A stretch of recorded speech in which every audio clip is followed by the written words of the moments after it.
Get the latest analysis of the situation on the ground in Ukraine. Joining me again in the studio is the defence and security analyst, Professor Michael Clarke. Hello again, Michael. Looking at this map here, talk us through the second phase. What are we hearing from the Russian military? What is their intent? Well, the Russian military are pushing. They're pushing from east to west, and they've acknowledged, and the Ukrainians have acknowledged, that there are about 40-odd villages east in the Donetsk region have fallen, but those are only villages. The Russians are concentrating on Kramatorsk, and they really want Kramatorsk as part of this line they want to draw from north to south. But this whole adventure of theirs, which they're now saying is for the east and the whole of the south of the country, it's distance that's the issue. It's 300 miles north to south, and then another 300 miles from the Donbass right through to Moldova, which they're now talking about the Transnistria district of Moldova. So these are big distances.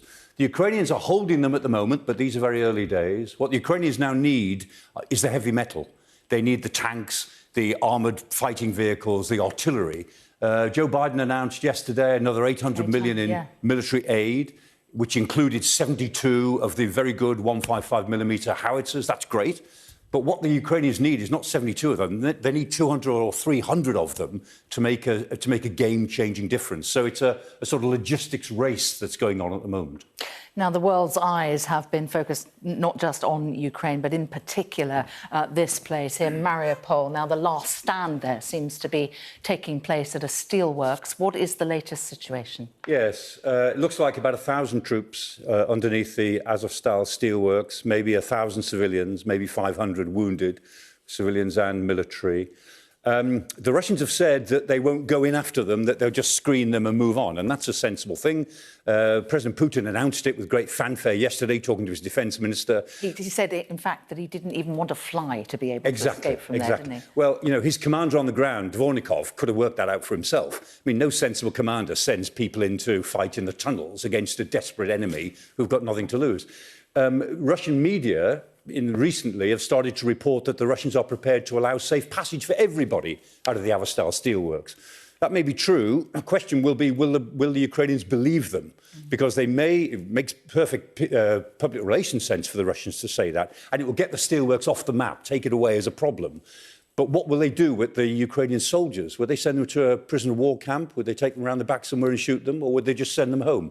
They don't trust them, that's the point. The Ukrainians, I suspect, will not take advantage of that, maybe except for the civilians.